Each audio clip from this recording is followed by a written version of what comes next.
First contact fiasco. Medical Officer Zixtal had spent 12 cycles preparing for this assignment, 12 cycles studying xenobiology, memorizing interspecies medical protocols, and familiarizing herself with the numerous anatomical quirks that made each sentient species unique. Nothing had prepared her for humans. The Galactic Confederation vessel Harmonious Exchange had been specially commissioned as the first truly multi-species exploration ship, designed to foster cooperation among the 17 council races. Adding humans as the 18th member species had been controversial, but the diplomatic court had insisted. Humans were resourceful, adaptable, and possessed unusual problem-solving capabilities. What the diplomatic briefings had failed to mention was that humans were, by any reasonable medical standard, walking biological catastrophes. Zixtal's first indication came when crewmate Elliot Rivera stumbled into her medical bay 3 standard weeks into their mission. Her 8 sensory tendrils immediately detected the temperature anomaly. His body radiated heat like a malfunctioning reactor core. "Officer Rivera," she clicked through her translator. "Your core temperature reads 40 degrees Celsius. Please remain still while I activate emergency protocols." Rivera blinked slowly, his normally alert brown eyes dulled with what Zixtal recognized as pain. Yet instead of collapsing as any reasonable organism should, he simply slumped against the examination table and sighed. "It's just a fever, Doc. Probably that weird blue fruit from the diplomatic dinner." Zixtal's tertiary hearts quickened. "Medical emergency," she broadcast to the ship's eye. "Prepare cryosuspension chamber immediately. Human crewmate experiencing catastrophic thermal regulation failure." The ship's AI, Nexus, responded instantly. "Cryosuspension chamber prepared. Calculating survival probability based on current vitals." Rivera groaned. "Oh, come on, not this again. I don't need cryo anything. I just need water and maybe some pain relievers." Calculating, Nexus continued, ignoring the humans' protests. "Baseline human temperature exceeds normal parameters by 13.7%. Projected organ failure imminent. Survival probability 12.3%. Zixtal's skin paled to a ghostly blue. No species survived core temperature elevations above 8% without permanent neurological damage. She activated her medical exoskeleton, the additional arms deploying to prepare emergency stabilizers. "Officer Rivera, please remain calm. We will attempt to save your life."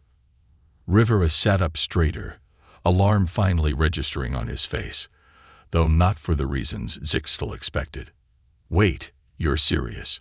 "Doc, humans run fevers all the time. It's how our immune system works." Zixtal paused, her specialized appendages hovering mid-procedure.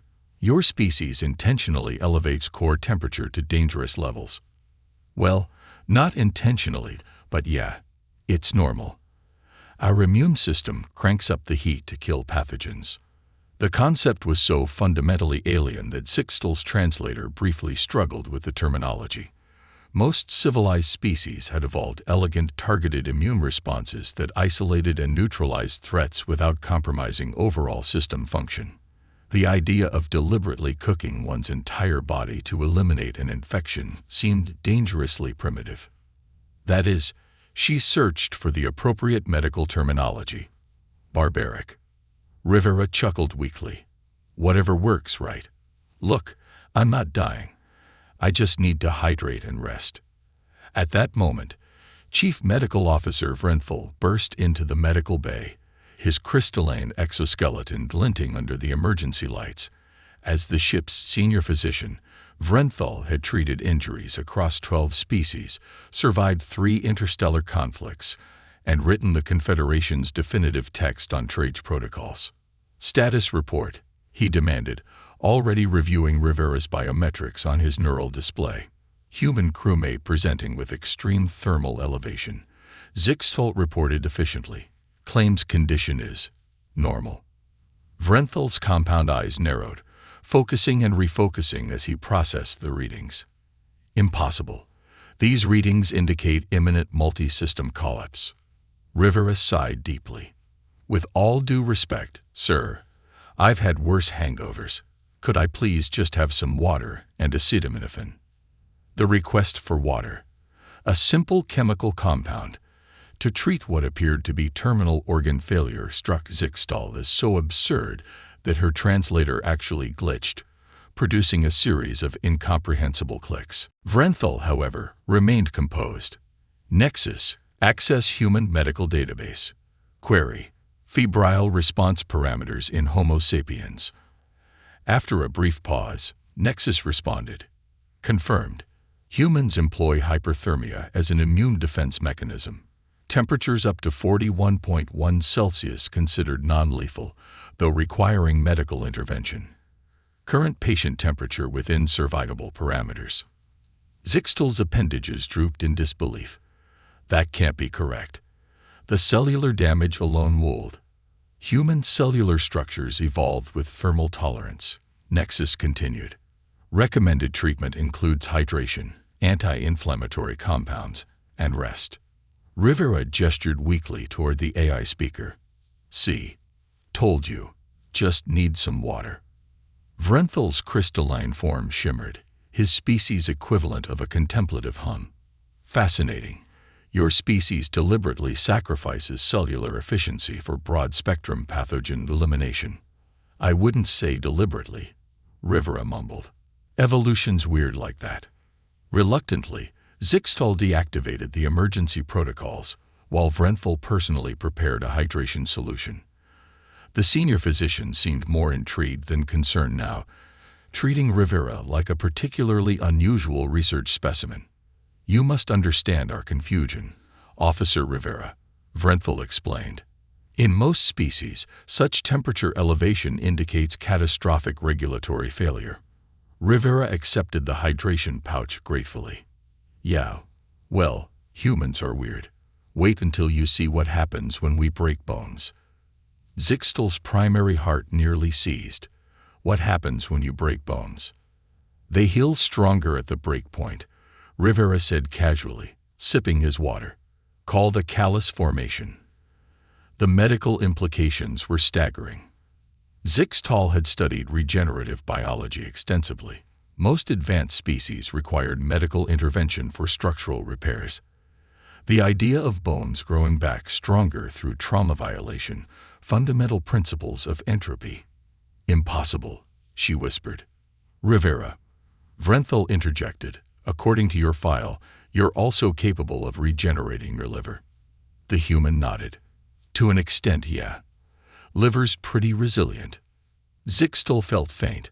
Organ regeneration was the hallmark of only the most evolutionarily advanced species in the Confederation. Yet here was this relatively primitive human, casually discussing how their body routinely performed what should be medical miracles.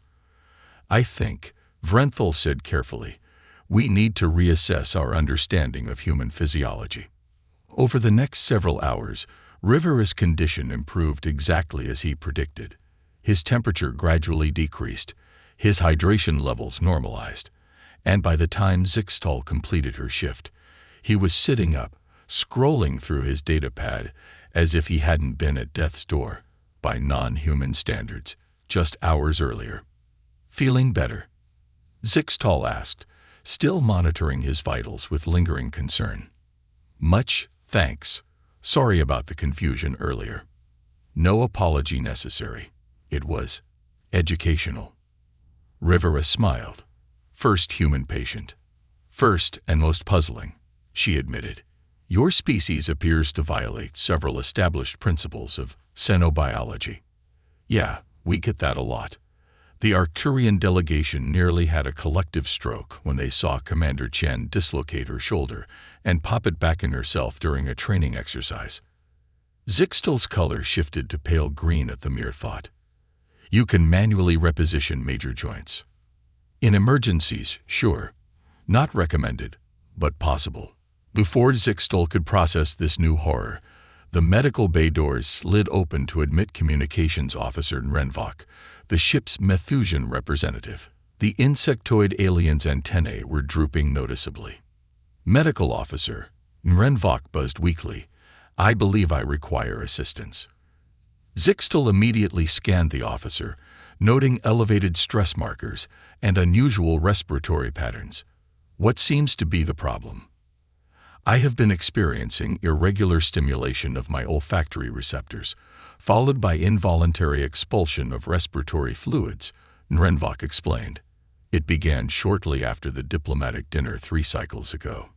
Rivera sat up straighter, eyes widening. "Wait, are you sneezing? I am unfamiliar with this term." "Forceful expulsion of air from your breathing apparatus. Feels kind of itchy beforehand." Nrenvok's antennae twitched in affirmation. "Precisely. Is this condition known to your species?" Rivera and Zixtel exchanged a significant look. "Doc," Rivera said slowly, "I think we might have a problem. I think Nrenvok caught my cold." "Cold?" Zixtel questioned. "Your temperature was elevated, not reduced." "No, a cold. It's a viral infection. Normally harmless to humans, but..." The implications hit Zixtel with terrible clarity. If human pathogens could cross species barriers, the entire ship could be at risk. Worse, what appeared mild to a species evolved to literally cook pathogens alive might prove devastating to more delicately balanced physiologies. "Nexus," she called urgently. "Initiate quarantine protocols for Deck 7 immediately, and prepare the isolation ward. We may need it." As the AI acknowledged her commands, Zixtel realized that humans weren't just medically puzzling. They were potential biological catastrophes waiting to happen. And somehow, Rivera still looked more embarrassed than concerned. "Sorry about this," he offered sheepishly. "If it helps, chicken soup works wonders for us." Somehow, Zixtel doubted that water with dissolved avian proteins would solve this particular crisis. But then again, everything she thought she knew about biology seemed to be questionable where humans were concerned. The walking biohazard. Within 12 hours of Communications Officer Nrenvok reporting symptoms, 17 crew members from 6 different species had developed what the humans casually referred to as cold-like symptoms. The ship's quarantine protocols had been activated with efficiency, but the damage was already done. Patient 0, Elliot Rivera, had fully recovered and reported for duty while the rest of the affected crew languished in various states of misery. "This defies explanation," Chief Medical Officer Vrenthal stated, reviewing the isolation ward monitors. His crystalline form pulsed with agitation. Human rhinovirus should not be capable of infecting non-human physiology. The protein structures are incompatible. Zixtel studied the microscopic imaging with growing concern. "It appears to have mutated, sir. Each affected species shows a slightly different viral structure." Captain Luminar, a towering Valdorian with silvery scales and impressive command presence, observed from behind the quarantine field. "Can you contain it?" "We're synthesizing targeted antivirals," Zixtel explained, "but the mutation rate is concerning." The captain's eyes narrowed. "How concerning?" Vrenthal's crystalline structure darkened, the equivalent of a grimace. "The virus appears to be adapting to each new host species with remarkable speed, almost as if it evolved in an environment that required rapid adaptation," finished Dr. Kalmor, the ship's xenobiologist who had joined the medical team. The Thrallaxian scientist's tentacular appendages waved with excitement despite the severity of the situation. "Fascinating. The human immune system must create extraordinary evolutionary pressure on pathogens." Captain Luminar looked distinctly unimpressed by this scientific enthusiasm. "Forgive me if I don't share your academic appreciation, Doctor. I have a ship to run, and 1/3 of my crew incapacitated."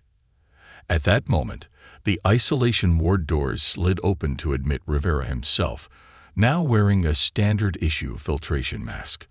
The human moved with complete normalcy, seemingly unbothered by having been the typhoid Mary of an interstellar vessel. "Reporting as requested, Captain," he said, voice slightly muffled by the mask. Zixtel couldn't help but notice the physiological readings her medical implants automatically collected. Rivera's immune system showed heightened activity. Yet he displayed no outward symptoms. His body was still fighting the virus, while allowing him to function normally. "Officer Rivera," Captain Lomnar acknowledged. "I understand you've made a full recovery." "Yes, sir. Standard 24-hour bug for humans." And yet, the captain gestured toward the quarantine ward where crew members moaned and sneezed. "Not so standard for the rest of us." Rivera had the decency to look embarrassed. "I'm really sorry about that, sir. I had no idea it could jump species. That's never happened before in any of our previous contact situations." Dr. Kelmore interjected, tendrils waving enthusiastically. "Preliminary analysis suggests the human virus may have undergone accelerated mutation due to exposure to the ship's environmental systems. The recycled air, shared water filtration, all designed to accommodate multiple species, may have created an ideal laboratory for cross-species adaptation. So our own life support systems turned a harmless human virus into an interspecies pandemic," Captain Lomnar summarized flatly. On a positive note, Vrenthal added, "The symptoms appear relatively mild across all affected species. Uncomfortable, certainly, but not life-threatening." Captain Lomnar's scales rippled.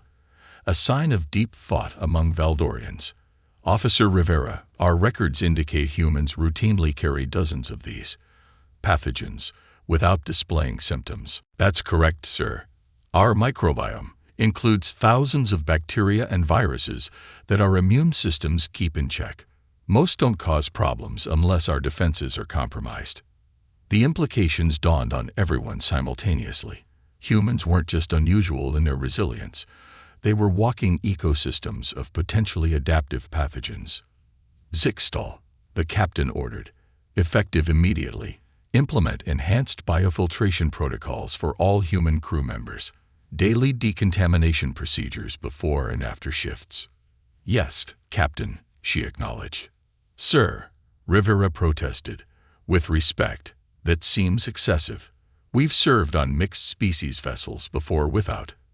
"Not on ships with advanced environmental harmonization," Dr. Kelmore interrupted.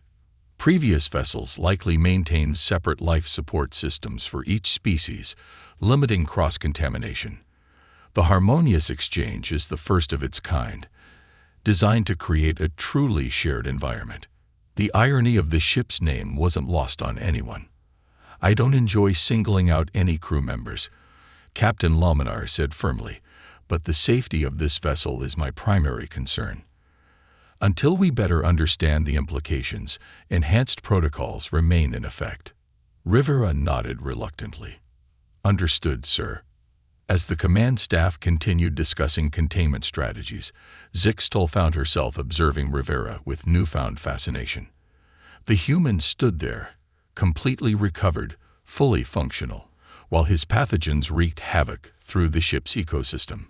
Evolution had crafted humans into not just survivors, but vectors, carriers adaptable enough to host countless microorganisms without succumbing to them. "Officer Rivera," she asked when the meeting concluded, "may I speak with you privately?" They moved to her office adjacent to the main medical bay, where Zixtal carefully closed the door. "I've been reviewing your medical history," she began, "and there's something I don't understand." Rivera settled into the specially designed multi-species chair. "Just one thing." "I'm flattered. Your species experiences these minor illnesses constantly throughout your lives." "Pretty much. Colds, flus, stomach bugs. They come and go. Part of being human." Zixtal's tendrils twisted in disbelief. "And you consider this normal?" "Well, yeah. Our immune systems need the practice, actually. Too clean an environment can lead to autoimmune disorders." This concept violated everything Zixtal understood about advanced biological systems. Most Confederation species had evolved beyond routine illness millennia ago, their immune responses precisely calibrated to eliminate threats without the messy, resource-intensive approach humans employed. "You're saying your immune system requires regular challenges to function properly?" Rivera nodded. "Exactly. The hygiene hypothesis has been proven pretty conclusively. Kids raised in ultra-clean environments tend to develop more allergies and autoimmune conditions. Zixtal's medical training struggled to reconcile this information. So your species intentionally maintains relationships with pathogens. Not intentionally, no, but we've evolved alongside them. They push us, we push back. It's a dance that's been going on for millions of years. The metaphor struck Zixtal as oddly beautiful despite its medical implications. A dance between predator and prey, host and parasite, constantly driving each other toward greater complexity. And this is why you recover so quickly. Your immune system is practiced. Partly, Rivera agreed. Though honestly, this cold was nothing. Wait until you see what happens when we get really sick. Zixtal wasn't sure she wanted to know, but professional curiosity won out. Define really sick. Oh, you know, pneumonia, tuberculosis, malaria. The stuff that actually knocks us down for a while. And yet you survive these as well. Most of the time, yeah. Modern medicine helps. But honestly, humans were surviving these things even before we had antibiotics. We're surprisingly hard to kill. This casual discussion of lethal diseases, survived without technological intervention, left Zixtal speechless.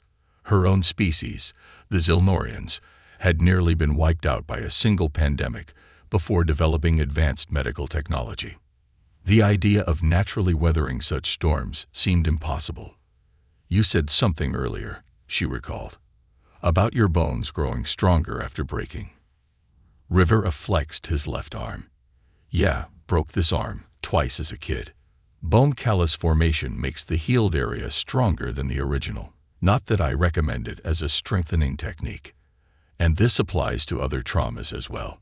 To some degree, muscles get stronger after tearing, skin toughens with exposure to friction, even our brains rewire after injury. We're pretty adaptable. Zixtal's medical sensors detected no deception. Rivera wasn't exaggerating. Humans had evolved as trauma-adapted organisms, growing stronger through damage that would permanently debilitate most species. I think I'm beginning to understand why the diplomatic corps insisted on human integration despite the biological risks, she said slowly. Your species possesses remarkable resilience. Rivera smiled. We call it what doesn't kill you makes you stronger. It's practically our species motto. Before Zixtal could respond, her communication implant chimed with an emergency alert. Medical team to engineering. Immediate assistance required. Hull breach in progress. Both she and Rivera leaped to their feet, professional training overriding any academic discussion. As they raced toward the emergency, Zixtal realized that the universe was about to test just how resilient humans could be. And she had a disturbing feeling that Rivera would consider whatever came next as just another dance with danger. Crisis management. The engineering deck resembled a war zone. An unexpected encounter with micrometeorites had pierced the harmonious exchange's outer hull, causing catastrophic decompression in 3 sections. Emergency force fields had activated, but not before the explosive decompression had flung equipment and personnel against bulkheads with bone-crushing force. Zixtal charged into the chaos, medical kit deployed. Her sensory tendrils immediately detected the aftermath of trauma. Blood from multiple species, the acrid smell of exposed circuitry, and the distinctive ions of emergency force fields. Status report. She called to the nearest functioning crew member, a Farian engineer whose bioluminescent patches glowed danger red. Chief Engineer Drav and Human Specialist Morris were closest to the breach. The engineer reported, voice wavering.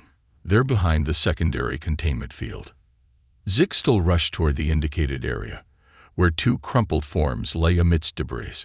One was Chief Engineer Drav, his exoskeleton cracked along one side. The other was Lieutenant Commander Ava Morris, the human engineering specialist. Stabilize Drav, Zixtal instructed her medical assistant. I'll assess the human. Morris lay unnaturally still, blood seeping from a gash across her forehead. More concerning, Her left arm bent at an impossible angle, and her torso showed the telltale discoloration of massive internal bleeding. Zixtal's medical scanner confirmed the worst: multiple fractures, ruptured spleen, punctured lung, and alarming intracranial pressure. "Morris needs immediate stasis transport," Zixtal announced, already preparing the emergency stabilization field. "Survival probability minimal." "Wait," croaked a voice. Impossibly, Morris's eyes fluttered open, unfocused but conscious. "Don't waste stasis on me." Zixtal stared in disbelief. "Lieutenant Commander, you have life-threatening injuries. Multiple organ systems compromised." Morris grimaced, somehow pushing herself to a semi-sitting position, despite injuries that should have rendered her unconscious, if not dead. "Patch the obvious stuff. Save stasis for Drav." "This is not a debate," Zixtal insisted. "Your medical readings indicate." "My readings always look worse than they are," Morris interrupted, coughing wetly. Blood speckled her lips. "Human trauma response. Different. Trust me." Dr. Cullimore arrived, immediately assessing both patients. Drav's spinal column is intact but compressed. Neural pathways compromised. Stasis necessary to prevent permanent paralysis. "See," Morris managed. "He needs it. More." Zixtal found herself in an impossible ethical dilemma. Medical protocols were clear: prioritize the patient with the highest survival probability. By all objective measures, Morris should already be dead. Yet the human remained conscious, communicating, even as her vital systems showed critical failure. "Fine," Zixtal decided, "but you're getting full trauma intervention." As the medical team carefully transferred Drav into stasis, Zixtal worked frantically on Morris. She sealed the punctured lung, administered targeted coagulants to slow internal bleeding, and immobilized the fractured limbs. Throughout it all, Morris remained stubbornly conscious, occasionally offering slurred direction. "Ribsel, heal on their own," she mumbled as Zixtal prepared bone-setting equipment. "Focus on the bleeds. Stop instructing your doctor," Zixtal snapped, stress overwhelming professional detachment. "Your body is in systemic shock." "Been worse," Morris replied with an incongruous smile.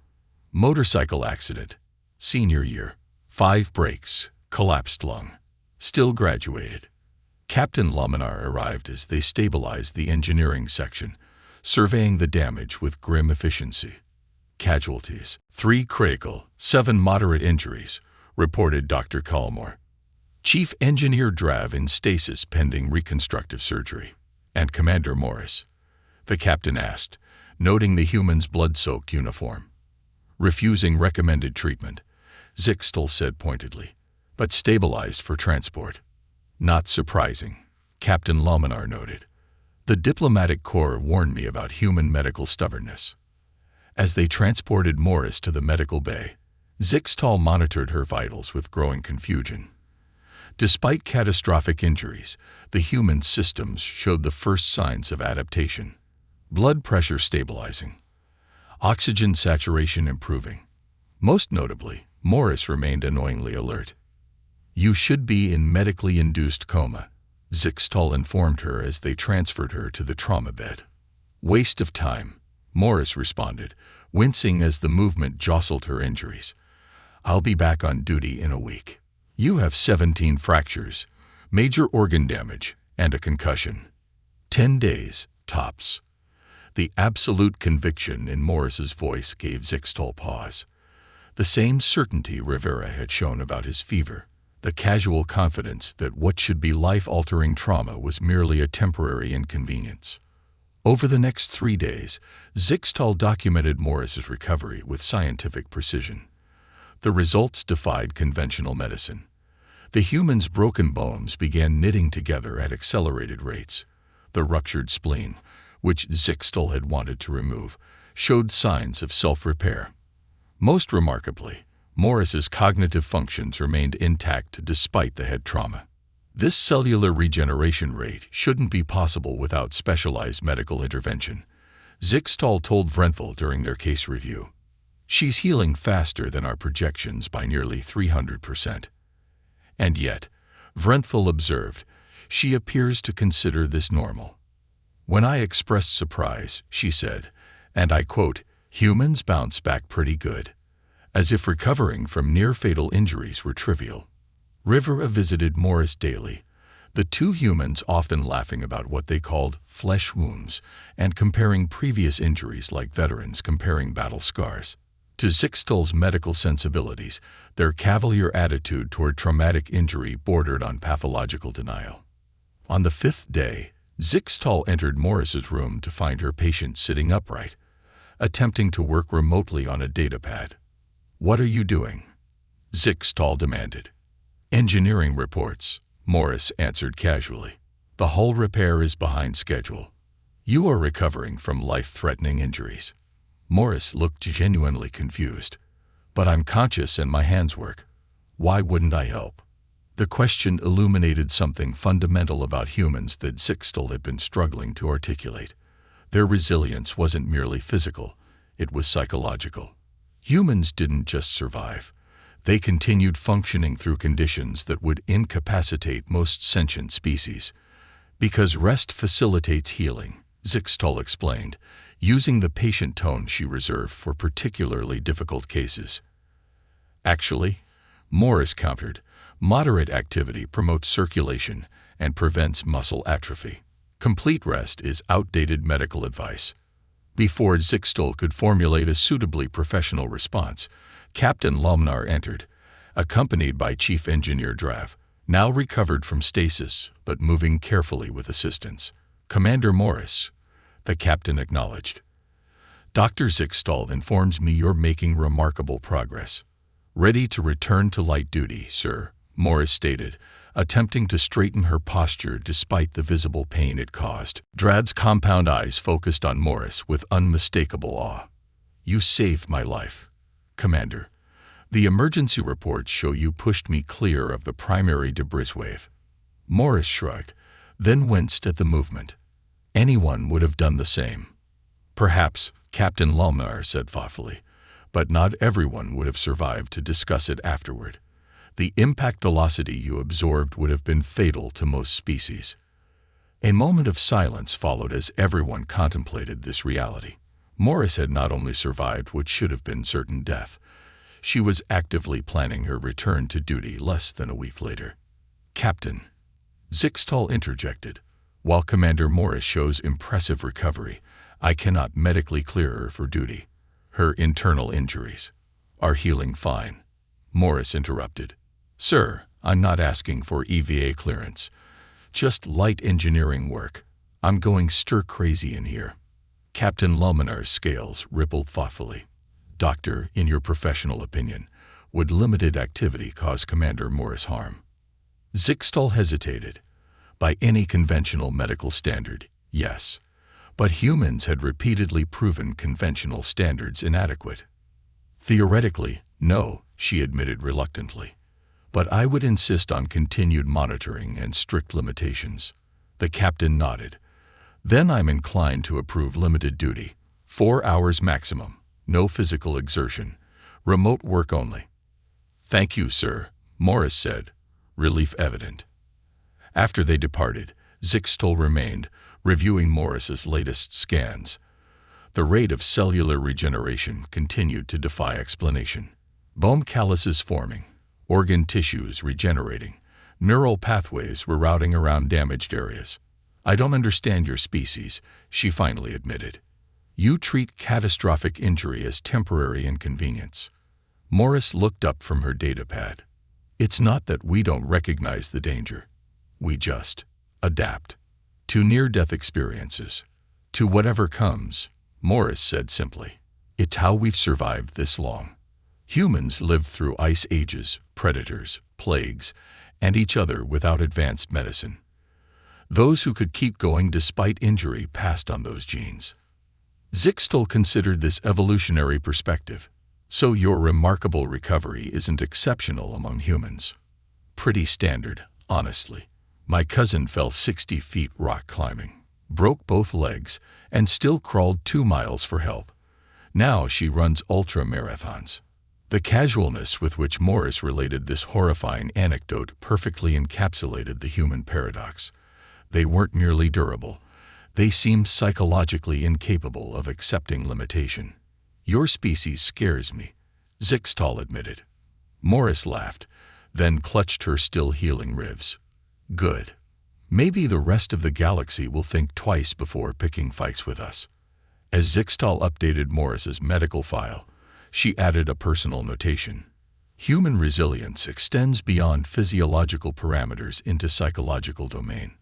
Standard recovery projections inadequate. Recommend establishing human-specific medical protocols, acknowledging their unique capacity to function through trauma that would debilitate other species." The words felt inadequate to describe what she was witnessing, a fundamental reimagining of what biological organisms could endure and overcome. Humanity wasn't just another species. They were evolutionary outliers who had transformed near-death experiences into inconvenient detours. The impossible mission. 18 standard days after the hull breach incident, the Harmonious Exchange received a distress call from Science Outpost Helios 7, a research station orbiting the gas giant, Torvin IV. The message was fragmented, but 2 facts became clear. The station had suffered catastrophic power failure, and 19 researchers of various species were trapped in rapidly deteriorating conditions. Captain Laminar called an emergency briefing.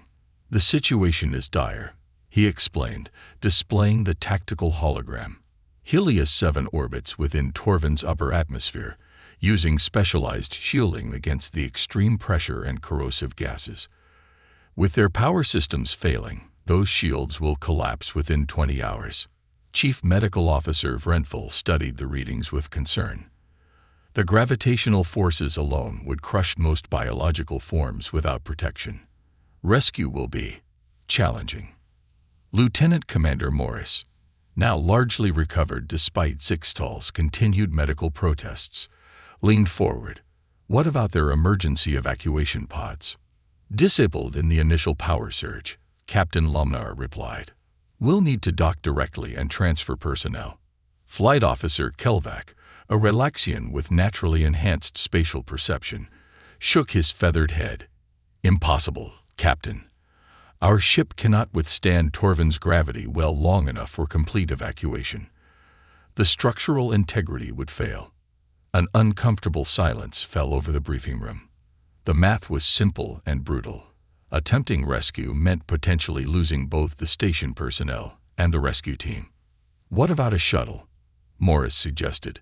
"Smaller profile, less mass to fight against the gravity." "Still insufficient," Kelvac countered. "The gravitational stresses would tear apart any vessel we have before completing 19 transfers." "Then we don't do 19 transfers," Morris said. "We do one. Get me down there with enough environmental suits, and I'll bring them up in a single trip." The room fell silent again, but for entirely different reasons. "Commander Morris," Captain Laminar said carefully, "you are suggesting personally entering a gravity well that would crush most species, on a station with failing life support, to rescue 19 individuals simultaneously." "Yes, sir." Dr. Calamore's tentacles twisted anxiously. "The combined mass would make escape velocity mathematically impossible, even if you could somehow coordinate 19 panicked researchers." "With respect, Doctor," Morris countered, "your calculations assume standard physiological limitations. I'm human. Our muscles and skeletal structure evolved in gravity almost 3 times stronger than Confederation standard." Zixtal couldn't remain silent any longer. "Commander, you were critically injured less than 3 weeks ago. And now I'm not," Morris replied with that infuriating human certainty. "This is what we do, Doctor. We're built for this." Captain Laminar studied Morris thoughtfully. "The diplomatic corps files mentioned human physical capabilities, but I assumed the reports were exaggerated." "They weren't," confirmed Lieutenant Raju Patel, the ship's other human crew member who had joined the briefing. "Humans from high-gravity regions of Earth can deadlift over 3 times their body weight." Commander Morris holds the Academy record for emergency carries. She transported 4 injured cadets through the endurance course. Zixtal's medical training rebelled against what was being proposed. Captain, even if human physiology could theoretically withstand these forces, Commander Morris would be operating at the absolute limit of biological possibility. Any miscalculation would be fatal. Which is why I'll take the reinforced mining shuttle, Morris answered, already planning. Modified environmental tethers could distribute the load across my exoskeleton. The researchers would essentially become a coordinated unit with me as the anchor point. The sheer audacity of the plan left even Captain Luminar momentarily speechless. It could work, Flight Officer Kelvac admitted reluctantly. If, and this is a significant if, human musculature truly can function under those gravitational conditions. One question, interjected Security Chief Dren, a massive Volcran whose species was known for pragmatic thinking. Why risk our most experienced engineering officer? Lieutenant Patel is also human. All eyes turned to Patel, who shrugged apologetically. I grew up on one of our orbital colonies. Low-gravity environment.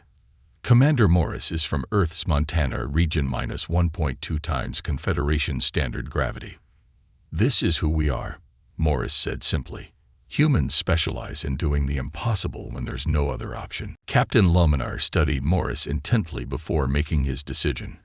Prepare the mining shuttle. We depart for Torvin in 20 minutes. When the others filed out, Zixtal remained, medical objections burning in her throat. Morris anticipated her protest. Save it, Doc. This is happening. You're not fully healed, Zixtal insisted. Your left lung capacity is still reduced by 18%, and the bone density in your arm. Doesn't matter, Morris interrupted. I'll still be stronger than any other option we have. Those people will die if we do nothing. And you might die if we do something. Morris smiled that infuriating human smile. The one that suggested death was merely an inconvenient possibility, rather than a biological certainty. Maybe. But 19 others will live. That's good math where I come from. Zixtal's tendrils coiled in frustration. You cannot simply ignore biological limitations through sheer stubbornness. Actually, Morris replied, securing her equipment, that's precisely what humans do best. The rescue operation proceeded with terrible efficiency. A harmonious exchange positioned itself as close to Helios 7 as its structural integrity allowed. Morris, encased in a reinforced exoskeleton with additional support systems, piloted the mining shuttle into the crushing gravitational field. From the medical bay, Zixtal monitored Morris's biometrics with growing horror. Heart rate 160% of baseline. Blood pressure approaching dangerous thresholds. Muscle stress indicators flaring red across every monitoring system. She can't sustain this, Zixtal told Vrenthal, who had joined her vigil. The human body has limits, regardless of their extraordinary resilience. Perhaps, the senior physician replied, but humans seem uniquely capable of exceeding those limits when necessary. Morris's voice crackled through the comm system, strained but functional. Docking complete. Entering station. Atmosphere thin but breathable. Proceeding to crew quarters. For 20 agonizing minutes, communications remained sporadic as Morris navigated the failing station. Then, I've got them. 17 researchers plus 2 medical cases. Beginning evacuation procedure. Zixtal watched the impossible unfold through the station's remaining security feeds. Morris, her exoskeleton visibly straining, coordinated the terrified researchers into a linked formation. The specially designed tethers distributed their mass across her frame, transforming 19 individuals into a single unit with the human at its core. The physics shouldn't allow this, murmured Dr. Collmore, who had joined the observation. The combined mass against that gravitational force. Starting extraction, Morris announced, voice tight with exertion. Shuttle power at 62%. Should be enough. The security feed showed Morris practically dragging the linked formation toward the docking bay, each step a battle against forces that should have crushed her spine. Her vitals screamed warning across Zixtal's medical display. Core temperature rising dangerously, muscles operating beyond sustainable limits, stress fractures forming in her recently healed bones. "Commander Morris," Captain Lumnar's voice cut through the channel. "Station integrity failing. You have approximately 7 minutes before complete shield collapse." "Acknowledged," Morris replied, the single word carrying the weight of her struggle. They reached the shuttle with 4 minutes remaining. The researchers, following Morris's terse instructions, secured themselves in crash positions designed to distribute mass optimally for escape. Morris took the pilot's seat, hands visibly shaking from exertion. "Detaching from station," she reported. "Beginning ascent." The shuttle's engines screamed against Torvin's gravitational pull, the vessel shuddering violently as it fought for escape velocity. On the medical monitors, Morris's life signs fluctuated dangerously, her body producing stress hormones and endorphins in quantities that would poison most species. "She's killing herself," Zixtal whispered, unable to look away from the readings. "She's saving 19 lives," Vrenthal corrected gently.